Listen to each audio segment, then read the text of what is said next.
Sandra. Welcome to another episode of Asexualized, my asexual life. This is the place to be for education about asexuality, all things asexual, and I share my own asexual life journey in order to help you in yours. If you haven't already subscribed, please hit the great big subscribe button down below. Please hit that bell icon to get notified of every time I go live like now, post a video.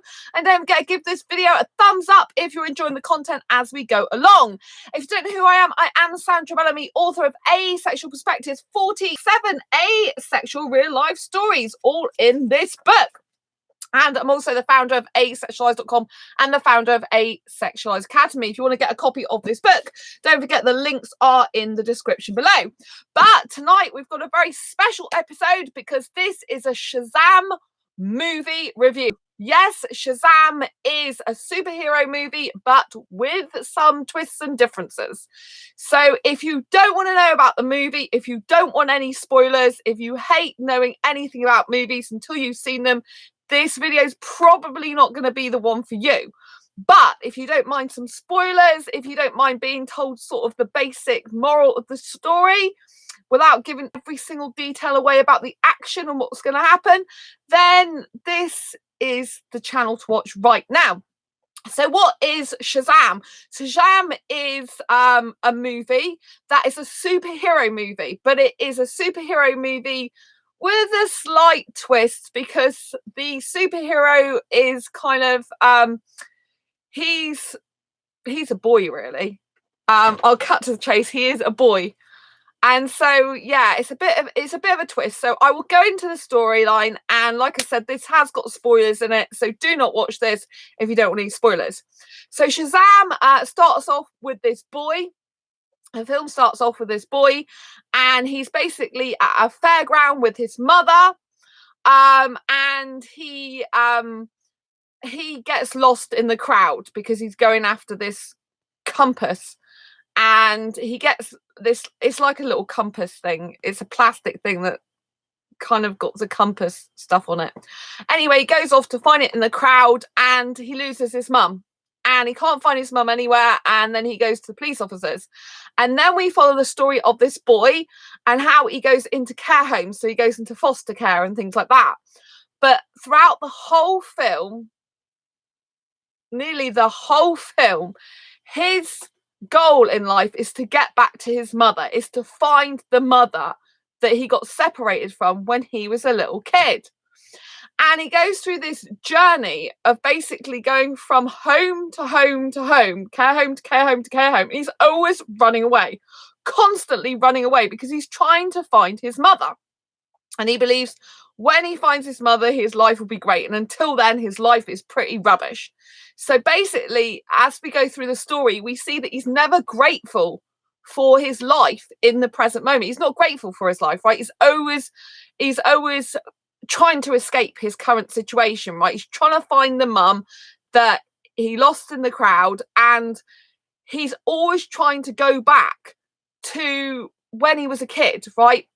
Now, we both know, me and you, that things change and times move on, but he's never really moved on, and he's a kid throughout the movie because his mind has not moved on. He's still pining after his mother that he got separated from when he was a kid, right? He can't comprehend anything but getting back to his mother. And all the care homes he goes to, even though he gets loads of love at the care homes, particularly the one he ends up staying at for a very long time, you know, that's not enough for him. It's not enough that he has people around him that love and care about him, that are trying to talk to him. He just wants to get back to his mother.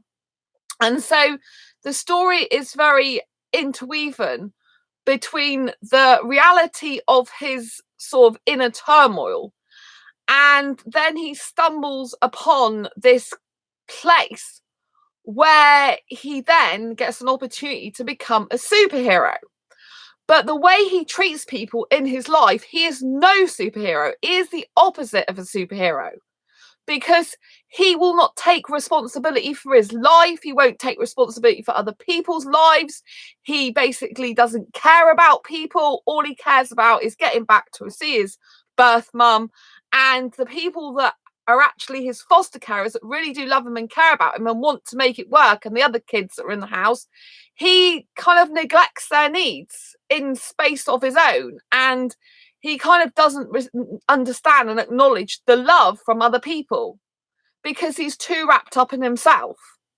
You see, and this is quite a deep storyline for a superhero movie, I think. I think quite a lot of superhero movies do have depth, but this one is kind of like to do with childhood traumatic situation, I guess, being separated from your birth mum. And it's quite an interesting and complex topic because obviously, you know, you can find I've got a friend who was adopted in real life, and her adoptive parents were always better to her than her own flesh and blood was. And it's a similar kind of like outcome for my friend realizing that the people that actually chose to be with her were the ones who truly loved her. And in the story, he's always trying to like negate responsibility. He doesn't want to take responsibility for his life because he lost, he got separated from his mum when he was young. That's his main focus. He doesn't take responsibility. Life's like kind of a joke to him until he finds his mother. So he's not interested in anyone but himself. And when he goes to this foster home, like the final foster home that he's in, there's this guy who's disabled, right? Who walks with a stick. He's got quite a lot of problems, and they become like really good friends. But he uses this guy kind of like when he wants him. He uses him. So the guy that's disabled helps him a lot, right? Helps the boy, who then becomes Shazam. And basically, when he becomes Shazam, Shazam is the superhero character, the adult character that he becomes when he goes to this cave. And he gets granted these powers because this older bloke, who is the current Shazam, he is running out of time because he's getting too old. And so he has to pass his powers on to someone. So he passes his powers on to this boy. But the boy isn't ready to have these superhero powers because he's no superhero. He's a very selfish guy. He doesn't take responsibility for his own life. He blames everyone else for like his situation.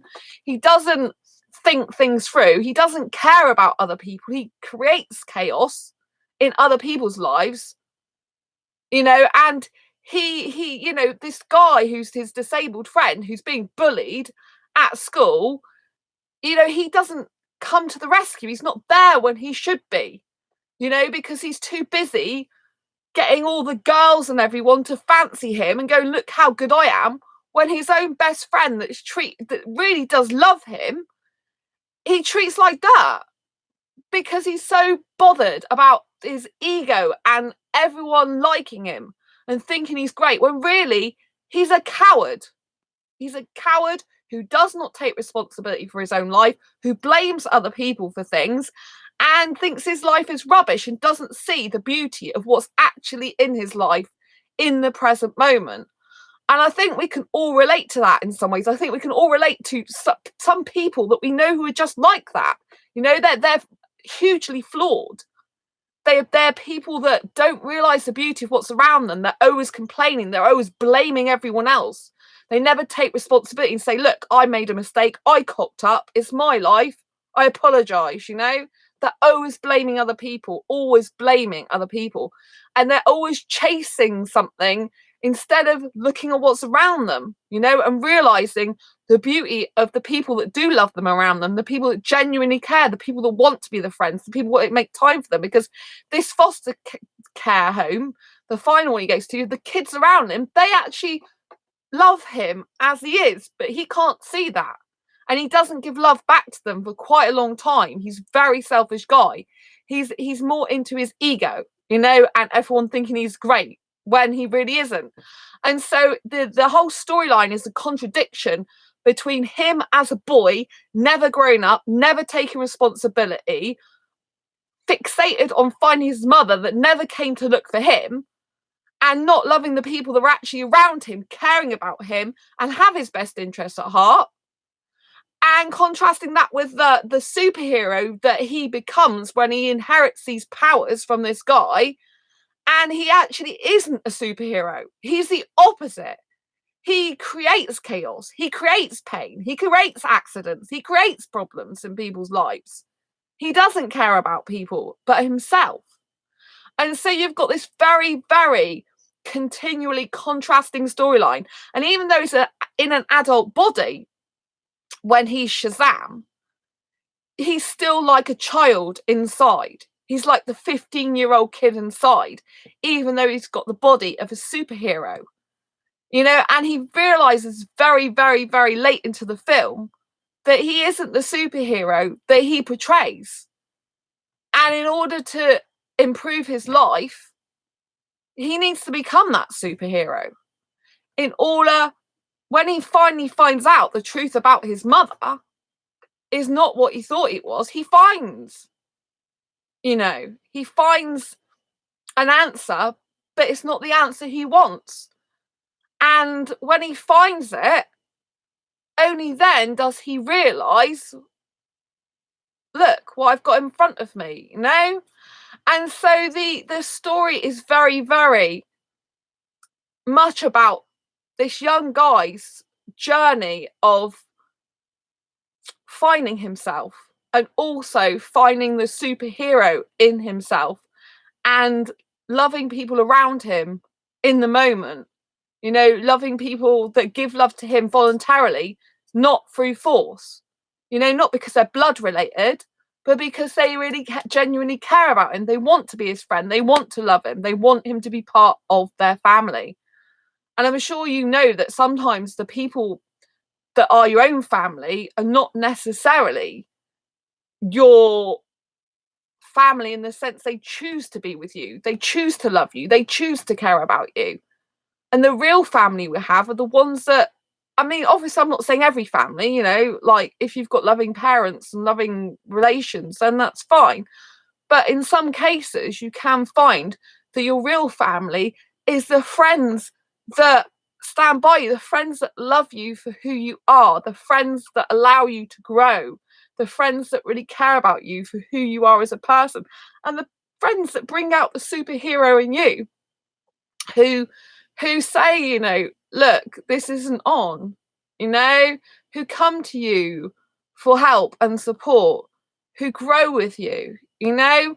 And I think it's a very, very beautiful story. It's very, very funny. It's a very, very funny superhero movie with a very, very serious storyline in it. So yeah, the humor is really funny. Me and my friend, asexual friend, went to the cinema to see it. He paid for it as an early birthday present for me, and I just couldn't stop laughing. I think me and him were laughing the most throughout the whole of the film, you know.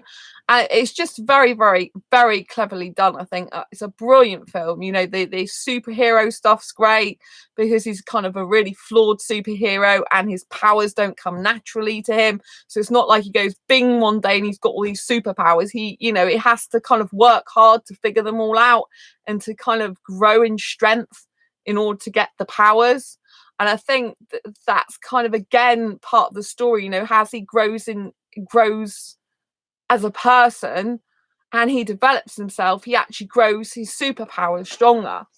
But, you know, there is a really quite a harsh scene in the film where this guy he's in this foster home, like I said, this last home, and this one of the children there is disabled. He has a stick, and this child does get beaten. And I thought that was quite upsetting, that scene. I mean, they did it as delicately as they could do, but it was quite upsetting because the boy who plays the superhero Shazam, he just stands by and doesn't care.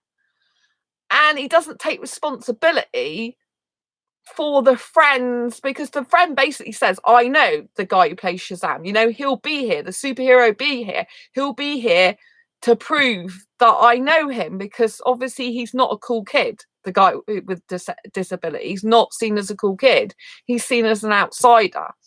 And, you know, when he doesn't turn up, you know, he gets hurt. And I thought that was really quite hard, especially as it's quite, you know, like a young movie that kids could watch. I thought that's kind of hard to take, you know. I thought that was a bit difficult personally, because I don't like seeing people beaten up. And, you know, and it could have been a lot worse. They could have, you know, that it was okay in comparison to sort of adult beatings up. Do you know what I mean? But I still felt really bad because it was a disabled person that they were doing that to, you know.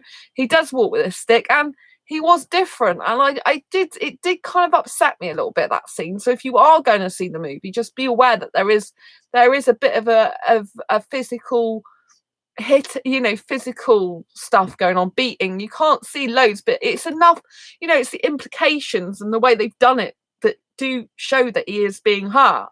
And I did find that quite difficult to take, because I don't like to see anyone being hurt, especially when the main character's just ignoring it. It's like, I'm a superhero, I'd rather be out like with pictures being taken, all these women after me looking great and handsome, where my friend, genuine friend, is getting beaten up, and I guess they had to do that in the storyline to show the severity of how this boy character is, that he doesn't take responsibility, that he isn't caring towards his friends, even though his friends love and adore him and help him out loads, because it's this friend, disabled friend, that helps him to gain clarity over his superpowers.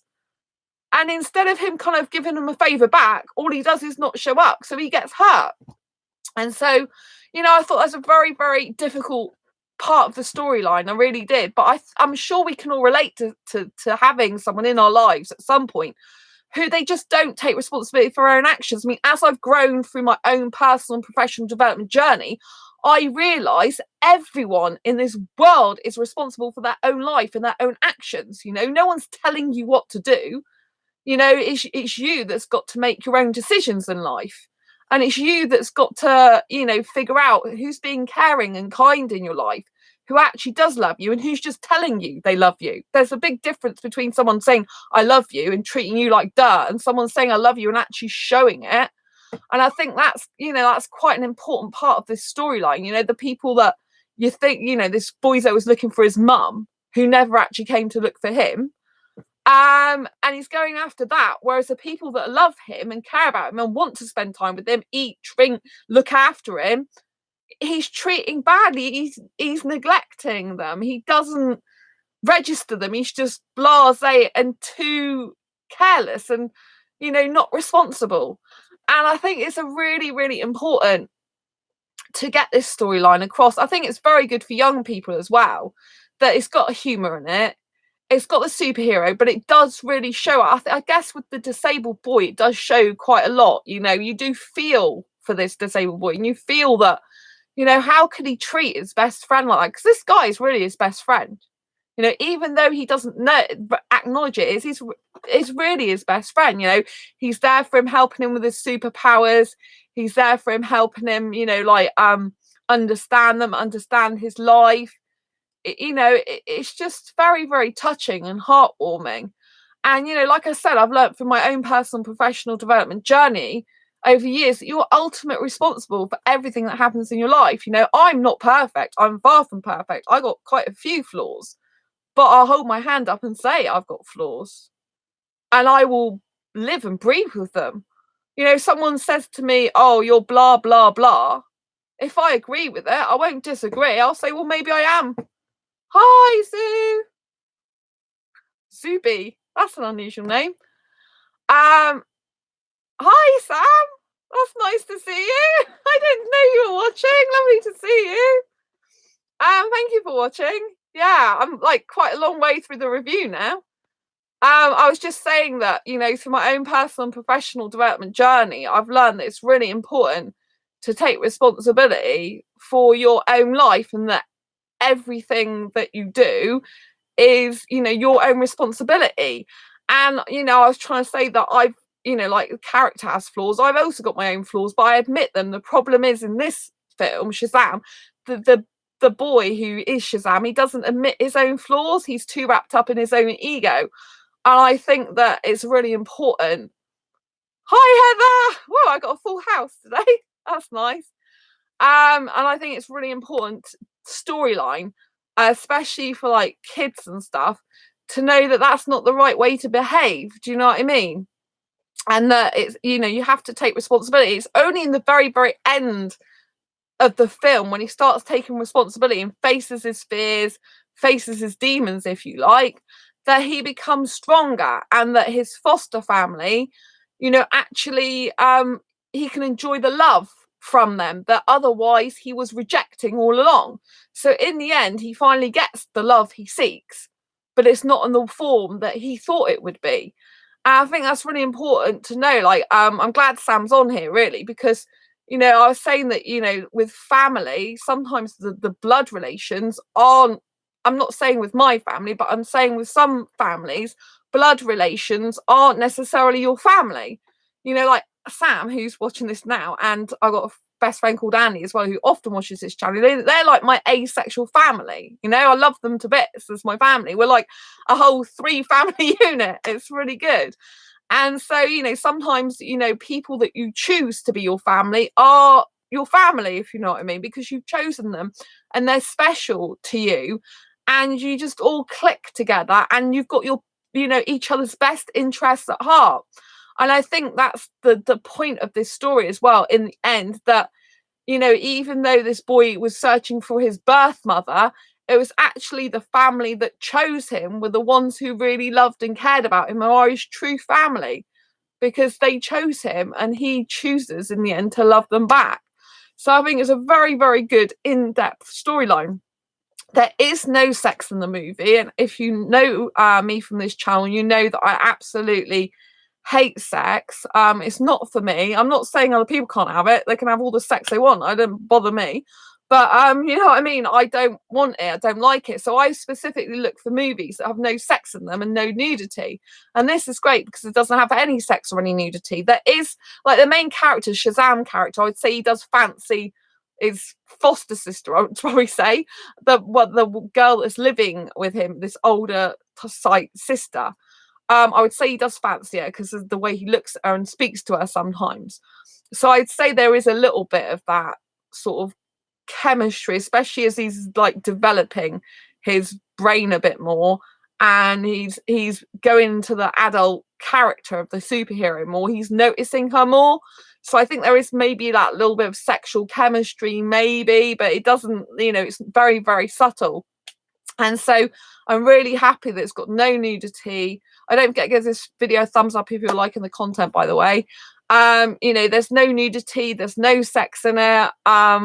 I think that's really good. The only thing I would say that's quite difficult to take was that actually for me the bullying scenes, you know, when the disabled guy does get hurt, that for me was quite difficult. I thought it was a bit, you know, a bit hard to take. But considering it's like a kids movie, so, but I really loved the film. I would definitely recommend seeing it. It's really, really, really funny. There are lots of good. I love superhero movies, and it's kind of a very different superhero movie, like I said, because he doesn't, you know, he doesn't just have his powers. He kind of has to grow into them and learn them, which I think is quite different to a lot of other movies. You know, things don't come naturally to him. He like really has to push himself and figure it out with his best friend, the disabled one. So I think it's a very clever movie. I think the storyline's really in depth. I think, you know, it's really funny a lot of the time, but there's a lot of serious issues in it as well.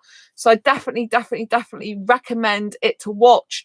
I say asexual film to watch because, you know, there's no sex, there's no nudity in it. So as far as I'm concerned, that's film pretty much suitable for all asexuals. And also there's no, like I said, although the Shazam character, he kind of fancies his foster sister a bit, but there's no real huge romance in the film or anything like that. There's a little bit of feeling between him, I'd say, from him probably towards the foster sister, but you know, I would say there's no real romance at all in the film, you know. And so if you're an aromantic asexual, or someone who lacks romantic attraction as well as sexual attraction, you'll probably really love the film as well, because it's not going to have this like big romantic storyline in it like a lot of the films do. And you're not going to be thinking again, oh my goodness me, another romantic storyline. You know, it's not really got any of that sort of element in it. There's more camaraderie in it, there's more friendship in it. It's a lot about friendship, really, about figuring yourself out in life. So I think it's a very good film for asexuals to watch. Definitely watch it. I will put links in the description down below if you want to pre-order it through Amazon. I'll put the links after I finish watching after I finished processing this video. So we'll do check them out in the description in a few minutes time, because I'm going to end soon. I am going for a self date tomorrow. I am going to watch another movie, which is going to be How to Train Your Dragon, the sequel. So it's like the second in the storyline. I'm going on a self date tomorrow. Really looking forward to that at the cinema Kids Club. I can't wait to see that. Really exciting stuff. Thank you for the thumbs up. Any more thumbs up would be greatly appreciated. And I'll give you a movie review of the film I'm watching tomorrow. It's going to be amazing. I think I've got How to Train Your Dragon. I've got the first one in a book format. I don't usually read fiction books, but I've got that. I only read a bit of it, and I absolutely loved all the scenery and everything like that in the first movie. So I'm really looking forward to seeing the second one tomorrow, and I will do the video review of that tomorrow on this channel. So look out for that. I can't wait. And until next time, embrace your quirky and each other. So if you haven't already subscribed, please hit the great big subscribe button down below. Please hit that bell icon to get notified of every time I go live like now or post a new video. If you don't hit the bell icon, you won't get notified, so you won't know when I go live. And as always, give this video a thumbs up if you like it. Thank you to Zoo, thank you to Sam, and thank you to Heather for tuning in tonight. Love to all of you, and I will see you soon on the next live stream. Take care. Bye.